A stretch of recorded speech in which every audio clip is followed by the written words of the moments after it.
दोस्तों कनाडा के अंदर एक रिपोर्ट प्रेजेंट की गई है जिसके अंदर भारत के ऊपर सीरियस एलिगेशंस लगाए गए हैं। कनाडा की इस रिपोर्ट का कहना है कि भारत दूसरा सबसे बड़ा थ्रेट है कनाडा की डेमोक्रेसी के लिए, कनाडा के डेमोक्रेटिक इंस्टीट्यूशंस और उनके प्रोसेसेस के लिए। भारत कनाडा के डेमोक्रेटिक इंस्टीट्यूशंस की वर्किंग के अंदर इंटरफेयर करता है। यह बात यहां पर कनाडा के द्वारा एक रिपोर्ट के अंदर कही गई है। देखते हैं इस बात में कितना तथ्य है और भारत की इस पर क्या प्रतिक्रिया रही, इन सभी चीजों को यहां पर देखेंगे। नमस्कार दोस्तों, मेरा नाम है सुमित और आप है मेरे साथ let's crack UPSC CSE Unacademy में, और देखते हैं आखिर दोस्तों पूरा मामला क्या है।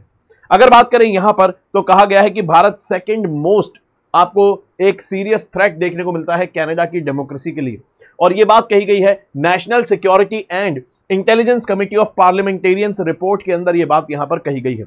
यह रिपोर्ट कहती है दोस्तों कि भारत के जो प्रयास हैं कनाडा के अंदर खालिस्तानी गतिविधियों को रोकने के, जो भारत के प्रयास हैं, अब भारत के प्रयास खालिस्तानी गतिविधियों को रोकने से ऊपर जा चुके हैं। यह रिपोर्ट कहती है कि प्रो खालिस्तानी लोगों को रोकने, उनको कंट्रोल करने के बियॉन्ड अब भारत की एक्टिविटीज कनाडा के अंदर देखने को मिलती है, जिसके अंदर वो वहां पर कैनेडियन डेमोक्रेटिक प्रोसेसेस के अंदर इंटरफेयर करता है, इंस्टीट्यूशंस में इंटरफेयर करता है इंडिया। साथ में जो कैनेडियन पॉलिटिशियंस हैं उनको यहां पर उनकी मीडिया को अफेक्ट करने की कोशिश करता है। साथ में जो इंडो कैनेडियन कम्युनिटी है उनको प्रभावित करने की कोशिश की जाती है। और ऐसे में यहां पर ऐसे भी आरोप लगाए गए हैं कि भारत वहां के इलेक्शन प्रोसेसेस के अंदर भी इंटरफेयर करता है। यह बात यहां पर कनाडा के द्वारा कही गई है। और ऐसे में अगर बात करें, भारत को दूसरा सबसे बड़ा थ्रेट बताया है। तो दोस्तों पहला सबसे बड़ा थ्रेट कौन सा है जो कनाडा मानता है कि भाई उसके लिए सबसे बड़ा थ्रेट पहला कौन सा है, और वो है दोस्तों चाइना। चाइना को कनाडा सबसे बड़ा थ्रेट मानता है अपने लिए, अपनी डेमोक्रेसी के लिए। वहीं पर दूसरा सबसे बड़ा थ्रेट भारत को यहां पर बताया गया है। ये बहुत सीरियस एलिगेशंस है। अगर बात करें भारत ने यहां पर ये जो पूरा यहां पर रहा कि भाई भारत के ऊपर ये आरोप लगाए गए हैं कि भारत वहां के डेमोक्रेटिक इंस्टीट्यूशंस में, इलेक्शन प्रोसेसेस के अंदर, इंटरनल मैटर्स के अंदर वहां पर इंटरफेयर करता है, तो भारत का इस पर क्या प्रतिक्रिया रही। अगर भारत की प्रतिक्रिया की बात करें तो दोस्तों भारत ने कहा है ये सभी एलिगेशंस बिल्कुल बेसलेस हैं। भारत यहां पर इंटरफेयर नहीं करता है कनाडा के प्रोसेस में, और भारत की कोई ऐसी, भारत सरकार की, भारत का जो विदेश मंत्रालय है उसकी कोई ऐसी ऑफिशियल पॉलिसी नहीं रहती है कि वो दूसरे देशों के इंटरनल मामलों के अंदर दखल दे। भारत की ऐसी कोई यहां पर मंशा नहीं रहती, कोई ऐसी पॉलिसी नहीं है। ये बात भारत की एक्सटर्नल अफेयर्स मिनिस्ट्री ने क्लियर करी। इसके अलावा यहां पर भारत ने कनाडा के ऊपर आरोप लगाते हुए ये कहा कि बल्कि उल्टा कनाडा भारत के इंटरनल मामलों के अंदर इंटरफेयर करता है। यह बात भारत का यहां पर आपको इस पर प्रतिक्रिया देखने को मिलती है। अब अगर बात करें कि आखिर यह मामला आखिर क्यों देखने को मिलता है, क्यों भारत के ऊपर इस तरह से आरोप लगते आ रहे हैं, क्यों कनाडा और भारत के बीच का जो रिलेशन है वो आपको हिस्ट्री के सबसे डीपेस्ट पॉइंट पे पिछले 1-1.5 साल से देखने को मिलता है। भारत और कनाडा के जो रिलेशन है काफी टेंस चल रहे हैं, तनावपूर्ण चल रहे हैं पिछले 1-1.5 साल से। और उसका कारण क्या है दोस्तों? उसका कारण है यहां पर प्रो खालिस्तानी एक्टिविटीज जो है वो इसका कारण है। और ऐसे में यहां पर एक बड़ा इंसिडेंट होता है जून 2023 के अंदर। दरअसल एक प्रो खालिस्तानी लीडर जो है, प्रो खालिस्तानी या फिर कह लीजिए भारत ने इनको टेररिस्ट घोषित किया गया है। तो भारत की तरफ से जो टेररिस्ट घोषित हैं, खालिस्तानी टेररिस्ट और प्रो खालिस्तानी लीडर आपको देखने को मिलते हैं हरदीप सिंह निज्जर। हरदीप सिंह निज्जर की संदिग्ध हालातों में इनकी मृत्यु हो जाती है, यानी कि सस्पिशियस तरीके से इनकी बॉडी जो है वो मिलती है, डेड बॉडी इनकी मिलती है। और ऐसे में यहां पर आपको देखने को मिलता है ये बैंड जो खालिस्तानी ऑर्गेनाइजेशन है, जैसे कि separatist organisation Sikh for justice, इसके भी आपको देखने को मिलेगा, इनसे जुड़े हुए आपको मिलते हैं। तो ऐसे में एक प्रो खालिस्तानी लीडर की कनाडा के अंदर संदिग्ध हालत में हत्या होती है। तब ऐसे में यहां पर, और वैसे जो निज्जर हैं ये एक कैनेडियन सिटीजन भी है, तो निज्जर एक कैनेडियन सिटीजन है, इनकी कनाडा के अंदर हत्या हो चुकी है। और ऐसे में यहां पर भारत के ऊपर सीरियस एलिगेशंस लगाए जाते हैं जस्टिन ट्रूडो के द्वारा। और सितंबर 2023 के अंदर जस्टिन ट्रूडो, जो कि वहां के प्राइम मिनिस्टर हैं, कनाडा के प्राइम मिनिस्टर, पार्लियामेंट में खड़े होकर बोलते हैं कि यहां पर काफी सारी ऐसी इंटेलिजेंस और सिक्योरिटी इनपुट्स हैं कि भारत के क्रेडिबल लिंक्स हैं इस पूरी हत्या में। यानी कि हरदीप निज्जर की जो हत्या हुई कनाडा के अंदर एक कैनेडियन सिटीजन की, इसके ऊपर जस्टिन ट्रूडो ने यह कहा कि भारत की इसमें इन्वॉल्वमेंट है, कि भारत की जो एजेंसीज हैं, भारत की जो सीक्रेट एजेंसीज हैं, उन्होंने मिलकर यहां पर हत्या करवाई है एक सेपरेटिस्ट खालिस्तानी लीडर की, और जो कि एक कैनेडियन सिटीजन है। मेन यहां पर कनाडा का कहना था कि एक कैनेडियन सिटीजन की हत्या कनाडा की धरती पर यहां पर हुई है और ऐसे में इसके पीछे हाथ है भारत का। तो ऐसे में कहा, कहने का मतलब यह था जस्टिन ट्रूडो का, कहा कि भारत जो है कनाडा की धरती पर यहां पर इस तरह के ऑपरेशंस को अंजाम दे रहा है जिसमें कैनेडियन सिटीजन की यहां पर हत्या हुई है। ऐसे में भारत ने इसके ऊपर अपना रिएक्शन दिया था और भारत ने कहा ये सारे आरोप बिल्कुल बेसलेस हैं। कोई यहां पर भारत सरकार को एविडेंसेस पेश नहीं किए गए, किसी प्रकार के ऐसे सबूत पेश नहीं किए गए कि भाई किस प्रकार का प्रोसेस वहां पर फॉलो हो रहा है। सिर्फ यहां पर यह बताया गया कि इस तरह की इंटेलिजेंस इनपुट्स है कि भारत के लिंक आपको इस हत्या से देखने को मिलेंगे, लेकिन भारत सरकार के साथ किसी प्रकार के एविडेंसेस यहां पर शेयर नहीं किए गए। तो भारत सरकार ने कहा यह बिल्कुल बेसलेस एलिगेशंस है, बेसलेस आरोप है, भारत सरकार का कोई इन्वॉल्वमेंट यहां पर नहीं है। और ऐसे में भारत ने कनाडा के खिलाफ एज अ प्रोटेस्ट कड़ा रिएक्शन दर्ज कराते हुए कैनेडियन जो डिप्लोमेट हैं जिनको इंडिया में ये कहा गया कि ये जो कैनेडियन डिप्लोमेट हैं ये दरअसल कैनेडियन इंटेलिजेंस के भी हेड आपको देखने को मिलते हैं। ऐसे में यहां पर भारत ने इनको निकाल दिया, यानी कि देश से जाने के लिए इनको कह दिया कि आप फिलहाल भारत छोड़कर चले जाइए। भारत ने कैनेडियन डिप्लोमेट को भारत छोड़ने का आदेश दिया। इसके अलावा भारत ने यह भी कहा कि अक्टूबर आते आते भारत ने यह कहा कि अक्टूबर आते आते जो भारत के अंदर कैनेडियन डिप्लोमेट्स हैं, जो कैनेडियन राजदूत हैं, कम से कम 20 कैनेडियन राजदूत की हम इम्यूनिटीज जो है, जो उनको स्पेशल पावर्स और प्रिविलेजेस मिले होते हैं, उनकी हम इम्यूनिटीज को खत्म कर देंगे, यानी कि उनके खिलाफ कोई एक्शन भी लिया जा सकता है, कोई कानूनी कार्रवाई भी की जा सकती है अगर इम्यूनिटी हट जाती है तो ऐसे में भारत ने कहा कि कैनेडियन राजदूत लोगों की हम इम्यूनिटीज भारत में से हटा सकते हैं। तो ऐसे में यहां पर कनाडा ने अपने 41 राजदूत, अपने 41 डिप्लोमेट्स भारत से वापस बुला लिए। और दोस्तों ये बताया जाता है 2023 की अगर बात करें तो सितंबर अक्टूबर 2023 का ये जो दौर था, ये भारत और कनाडा के रिलेशंस के बीच में सबसे लोएस्ट दौर आपको देखने को मिलेगा। कनाडा ने अपने 41 डिप्लोमेट्स भारत से यहां पर बुला लिए। उसके बाद यहां पर ये सारा प्रोसेस चलता है। भारत ने भी एलिगेशंस जो थे उसके खिलाफ कड़ी प्रतिक्रिया दी। इसके बाद जस्टिन ट्रूडो का यहां पर कहना था कि भारत को कनाडा जो है भारत को प्रोवोक नहीं करना चाहता है, किसी प्रकार का कॉन्फ्लिक्ट नहीं बढ़ाना चाहता है, लेकिन जिस प्रकार से यहां पर जो खालिस्तानी एक्टिविटीज हो रही है कनाडा के अंदर, और साथ में यहां पर जिस तरह से कनाडा के अंदर एक्टिविटीज हुई हैं और साथ में जो हत्या हुई है, इसमें भारत को कोऑपरेट करना चाहिए, इसमें यहां पर जवाबदेही तय करनी चाहिए, ऐसा कनाडा ने यहां पर कहा। ठीक है, चलिए अब अगर बात करें यहां पर, यह तो बात रही सितंबर अक्टूबर तक की 2023 की। इस पूरे मामले में, इस पूरी हत्या के अंदर अभी फिलहाल लेटेस्ट क्या अपडेट है, तो अगर बात करें, क्योंकि दोनों देशों के बीच के जो रिलेशन है इस एक हत्या की वजह से यहां पर आपको देखने को मिलेगा काफी तनावपूर्ण हो चुके हैं। तब ऐसे में यहां पर जो लेटेस्ट अपडेट निकलकर ये आई है दोस्तों, कनाडा के अंदर कनाडा से सरकार ने यहां पर इस पूरी हत्या के मामले में 3 इंडियंस को गिरफ्तार करा है। 3 इंडियन लड़के आप कह लीजिए, 3 इंडियन जो आपको यहां पर देखने को मिलेंगे, उनको गिरफ्तार किया है। दो की उम्र 22-23 के आसपास है, एक की उम्र 28 साल के आसपास बताई जा रही है।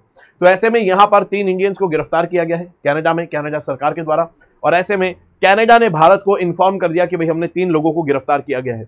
लेकिन यहां पर जो भारत के विदेश मंत्रालय के स्पोक्स पर्सन है रणधीर जायसवाल, उनका कहना है कि कनाडा ने डिप्लोमेटिक लेवल पर हमें इन्फॉर्म नहीं करा, कनाडा ने बस हमें यहां पर एक प्रकार से बस इन्फॉर्म कर दिया इस तरह से कि भाई हमने इन लोगों को गिरफ्तार कर लिया है। कोई डिप्लोमेटिक लेवल पर क्रेडिबल एविडेंसेस, किस प्रकार के प्रोसेस चलेगा, ये सारी बातें, इस तरह की चीजों को, इंफॉर्मेशन को शेयर नहीं किया गया है। ठीक है, एविडेंस और इंफॉर्मेशन यहां पर शेयर नहीं की गई है, बस यहां पर सिर्फ इन्फॉर्म कर दिया गया है कि हमने इंडियन नेशनल्स को, इंडियन सिटीजन्स को यहां पर गिरफ्तार किया है कनाडा में इस हत्या के मामले में। यह बात यहां पर कही गई है। तो दोस्तों देखेंगे इसमें पूरे मामले में और क्या चीजें निकलकर सामने आती है, क्योंकि दोनों देशों के जो रिलेशंस हैं, इस चीज पर आपको देखने को मिलेगा कि काफी ज्यादा तनावपूर्ण हो रखे हैं। साथ में यहां पर अभी जो फिलहाल कनाडा की जो सिक्योरिटी और इंटेलिजेंस रिपोर्ट आई है, उसने भारत के ऊपर जो एलिगेशंस लगाए हैं, देखते हैं इसके बाद कनाडा और इंडिया रिलेशंस कहां तक आगे पहुंचते हैं और उसमें क्या लेटेस्ट अपडेट देखने को मिलती है। अगर ओवरऑल इंडिया और कनाडा के रिलेशंस की दोस्तों अगर बात करें तो आपको देखने को मिलता है 2023 का आंकड़ा बताता है कि भारत जो है कनाडा का 13वां सबसे बड़ा ट्रेडिंग पार्टनर आपको देखने को मिलता है। ठीक है, यानी कि व्यापार की दृष्टि से भारत 13वां सबसे बड़ा पार्टनर कनाडा का आपको देखने को मिलता है। और कनाडा के अंदर अगर बात करें तो कनाडा का जो जितने भी स्टूडेंट्स आते हैं सबसे ज्यादा इंटरनेशनल लेवल पर, तो भारत की तरफ से सबसे ज्यादा स्टूडेंट आपको यहां पर देखने को मिलते हैं। ठीक है, उसके अलावा अगर यहां पर बात करें तो कहता है कि भारत की एक बड़ी कम्युनिटी कनाडा के अंदर रहती है। कहता है लगभग 14 लाख इंडियंस आपको भारत के अंदर रहते हुए मिलेंगे, यानी कि इंडियन ओरिजिन के लोग आपको 14 लाख भारत के अंदर, कनाडा के अंदर देखने को मिलते हैं, जो कि टोटल आबादी अगर आप देखें कनाडा की, सिर्फ आपको 4 करोड़ देखने को मिलती है, जिसमें से 14 लाख के करीब इंडियंस है। एक बहुत बड़ी आबादी कनाडा के अंदर इंडियंस ओरिजिन की रहती है। और ऐसे में यहां पर बताया जाता है, कनाडा के द्वारा आरोप लगाया गया है कि भाई इसी इंडियन कम्युनिटी को प्रभावित करने की कोशिश भारत करता रहता है। और ऐसे में अगर बात करें यहां पर, तो आपको देखने को मिलेगा लगभग 7,70,000 जो यहां पर लोग हैं, उन्होंने अपना जो रिलीजन है उसको सिखिज्म यहां पर दर्ज करवाया था 2021 के अंदर। तो यहां पर भारत की तरफ से अगर देखें, इंडियन कम्युनिटीज की तरफ से, तो जो सिख कम्युनिटी है सबसे ज्यादा भारी मात्रा में आपको कनाडा के अंदर देखने को मिलती है। इसके अलावा अगर बात करें 2023 के जो आंकड़े हैं ट्रेड से जुड़े हुए, वो कहता है कि भारत की तरफ से एक्सपोर्ट जो हुआ है वो लगभग $4 बिलियन से ज्यादा का भारत ने एक्सपोर्ट किया है। वहीं पर इंपोर्ट जो है लगभग $3.88 बिलियन का देखने को मिलता है। यानी कि जो लेटेस्ट आंकड़े हैं उसके हिसाब से कनाडा और भारत के अगर ट्रेड रिलेशंस को देखें तो भारत ने एक्सपोर्ट ज्यादा करा है, इंपोर्ट थोड़ा उससे कम करते हुए आपको नजर आता है। तो यानी कि भारत के फेवर में ये ट्रेड आपको देखने को मिलता है। हालांकि बहुत ज्यादा डिफरेंस यहां पर नहीं है, लेकिन भारत के फेवर में देखने को मिलता है।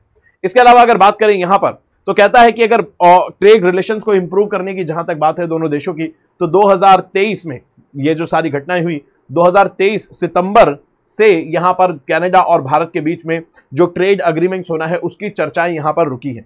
दोस्तों देखिए, ये असर पड़ता है दोनों देशों के जो इंटरनेशनल जियोपॉलिटिकल और बाकी जो इंटरेस्ट हैं उनकी वजह से, कैसे इकोनॉमिक जो इंटरेस्ट हैं उन पर असर पड़ता है। ये चीज आप यहां पर देख सकते हैं। एक जो वहां पर आपको देखने को मिलेगा, सेपरेटिस्ट लीडर की हत्या होने के बाद यहां पर हमारे ट्रेड रिलेशंस पर भी असर पड़ रहा है। इसके अलावा अगर बात करें कनाडा भारत का कहीं पर क्या समर्थन करता है, कहां पर रिलेशन अच्छे हैं, तो अगर इसकी बात करें तो कहता है जो इंडो पैसिफिक रीजन है, और इंडो पैसिफिक रीजन के अंदर भारत की जो आपको रोल देखने को मिलेगा, यूएस उसको रिकॉग्नाइज करता है, और एशिया पैसिफिक को इंडो पैसिफिक आपको देखने को मिलेगा, आप कहा जाता है। और ऐसे में यूएस जो है, इंडिया की प्रेजेंस जो है इंडो पैसिफिक के अंदर, उसका एक इंपॉर्टेंट रोल भारत का रिकॉग्नाइज करता है अमेरिका।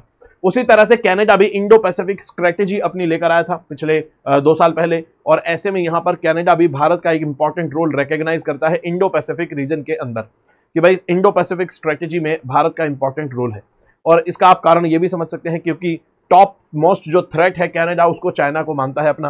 तो ऐसे में इंडो पैसिफिक रीजन में अगर आपको भारत का समर्थन करेंगे तभी आप चाइना को काउंटर कर पाएंगे। तो आप देख सकते हैं यूएस और कनाडा इसलिए भारत का यहां पर इस रीजन में समर्थन करते हैं। तो यहां पर आपको कुछ पॉजिटिव चीजें देखने को मिलेगी, लेकिन ओवरऑल अगर भारत और कनाडा के रिलेशंस को देखें तो वो आपको अपने हिस्टोरिक लो पे आपको देखने को मिलते हैं। देखते हैं दोस्तों आगे चलकर इसमें कैसे क्या लेटेस्ट डेवलपमेंट आती है, क्या और इंप्रूवमेंट होती है, सभी चीजों को यहां पर जानेंगे। दोस्तों आगे बढ़ते हैं, और जैसा कि आप जानते हैं अनअकैडमी यहां पर एक स्पेशल ऑफर लेकर आया है, जिसमें जो भी दोस्त तैयारी करने की सोचते तो हैं लेकिन वो बहुत ज्यादा कंफ्यूज हैं, आखिर तैयारी करें कैसे, मार्केट में कोर्सेज बहुत ज्यादा महंगे हैं, उसके अलावा गाइडेंस भी चाहिए, इसके अलावा सब्जेक्ट्स क्या पढ़ने होते हैं। अगर ये सारी कंफ्यूजन है तो आपको कंफ्यूज नहीं होना है दोस्तों, आपको सिर्फ यहां पर एक अफोर्डेबल कोर्स में एनरोल करना है, और ये कोर्स इसलिए अफोर्डेबल रखा गया है, सिर्फ 499 का। दोस्तों इससे ज्यादा का आप पिज्जा ऑर्डर कर देते हैं, आप जोमेटो स्विगी पर ऑर्डर कर देते हैं, इससे ज्यादा का, और ऐसे में सिर्फ 499 में ये कोर्स आपको देखने को मिलता है, जो आपको एनसीईआरटीज कवर करवाएगा। और एनसीईआरटीज कवर करवाएगा तो आपको ये पता चलेगा तैयारी कहां से शुरू करनी है। तो यूपीएससी के बिल्कुल बेसिक्स यानी कि एनसीईआरटी से तैयारी शुरू करनी है। इसके अलावा दोस्तों अगर बात करें तो एनसीईआरटी में कोर सब्जेक्ट्स पर काम करवाया जाएगा, जैसे कि हिस्ट्री, पॉलिटी, इकोनॉमी, ज्योग्राफी और साइंस एंड टेक। ये सब यूपीएससी के कोर सब्जेक्ट्स हैं, चाहे प्रीलिम्स हो, मेंस हो, इंटरव्यू, कोई भी स्टेज हो, ये सभी कोर सब्जेक्ट वहां पर काम आते हैं। तो ऐसे में आप यहां पर एनरोल कर सकते हैं, कोर सब्जेक्ट्स पर काम होगा एनसीईआरटी, और वो भी बिल्कुल अफोर्डेबल प्राइस में। सभी टॉप एजुकेटर्स आपको यहां पर पढ़ाएंगे। दोस्तों कोड लगाना होगा SMK live, SMK live code लगाएंगे तभी आप 499 में एनरोल कर पाएंगे। इसके अलावा दोस्तों 2025 के बैचेस लॉन्च हो चुके हैं। आरंभ बैच आपको देखने को मिलता है जो कि बाइलिंगुअल है। इसके अलावा ट्रायम्फ जो कि इंग्लिश मीडियम बैच है, दोनों यहां पर लॉन्च होने वाले हैं, बिल्कुल 12 जून और 8 जून को ऑलमोस्ट लॉन्च हो चुके हैं। तो ऐसे में अगर यहां पर बात करें, इनमें आपको अगर एनरोल करना है तो 1-on-1 मेंटोरशिप अगर लेनी है, प्री और मेंस की टेस्ट सीरीज अगर लेनी है, 1-on-1 मेंटोरशिप के साथ स्टडी मटेरियल, डाउट क्लासेस, सारी चीजें आपको यहां पर मिलेगी। दोस्तों कोड लगाना होगा SMK लाइव। इसके अलावा दोस्तों अगर बात करें तो ये जो कोर्स है सिर्फ और सिर्फ 24,999 का कर दिया गया है, यानी कि स्टूडेंट्स की स्पेशल डिमांड के ऊपर इसको 24,999 का कर दिया गया है। ये कोर्स लगभग 30,000 रुपए का था, लेकिन स्टूडेंट्स की डिमांड पर यहां पर इसको लगभग 25,000 रुपए का आप कर दिया है। तो इसमें अगर आप एनरोल करना चाहते हैं तो एक और अच्छी चीज आपको मिलती है, वो ये कि ये कोर्स 12 महीने का नहीं है, बल्कि ये 15 महीने का कोर्स है, यानी कि 3 महीने आपको एक्स्ट्रा मिलते हैं। तो 15 महीने का ये कोर्स है, इसके अंदर अगर आपको एनरोल करना है 24,999 के अंदर, तो दोस्तों कोड लगाना होगा SMK लाइव, ठीक है, SMK लाइव आपको यहां पर कोड लगाना होगा। इसके अलावा दोस्तों यहां पर अगर बात करें तो 9 जून को होने वाली जो ऑल इंडिया लेवल का मॉक टेस्ट है उसके अंदर पार्टिसिपेट जरूर करेंगे। ये बिल्कुल फ्री टेस्ट है और आप यहां पर यूपीएससी के लेवल को क्वेश्चंस को सॉल्व करेंगे बिल्कुल यूपीएससी के माहौल में। क्यों? क्योंकि यहां पर सुबह जीएस का पेपर होगा, दोपहर में सीसैट का, बिल्कुल जैसे यूपीएससी का पेपर होता है उसी तरह से यहां पर आपको चीजें देखने को मिलती है। दोस्तों कोड लगाना होगा SMK लाइव अगर आपको यहां पर एनरोल करना है तो। इसके अलावा 1 रुपए में टेस्ट सीरीज आपने कहीं पर भी नहीं देखी होगी, 1 रुपए की टेस्ट सीरीज मिल रही है, इसके अंदर एनरोल करेंगे, कोड लगाएंगे SMK लाइव 2024 के लिए। इसके अलावा दोस्तों सीसैट जो कि सबसे बड़ी समस्या दोस्तों की बन चुका है, लोग जीएस तो कंफर्टेबली पास कर लेते हैं, सीसैट के अंदर फेल हो जाते हैं, 66 मार्क्स बनाना बड़ा मुश्किल हो जाता है। तो ऐसे में यहां पर एनरोल कर सकते हैं दोस्तों, और ऐसे में यहां पर आपके लिए कोर्स लेकर आया गया है रिकॉर्डेड क्लासेस का। मधुकर कोटावे सर आपको मैथ्स के और रीजनिंग के सारे टॉपिक्स कवर करवाएंगे। कोड लगाना होगा दोस्तों SMK लाइव, सिर्फ 1999 में अगर कोर्स को एनरोल करना है तो, ठीक है, SMK लाइव कोड लगाएंगे। दोस्तों ये थी पूरी वीडियो और यहां पर हमने इंडिया और कनाडा रिलेशंस के बारे में इंपॉर्टेंट जानकारी यहां पर ली। मिलते हैं दोस्तों नेक्स्ट वीडियो के अंदर। अगर वीडियो अच्छी लगी है तो वीडियो को लाइक करेंगे, चैनल को सब्सक्राइब करेंगे दोस्तों, पढ़ते रहेंगे, अपना ख्याल रखेंगे। जय हिंद दोस्तों।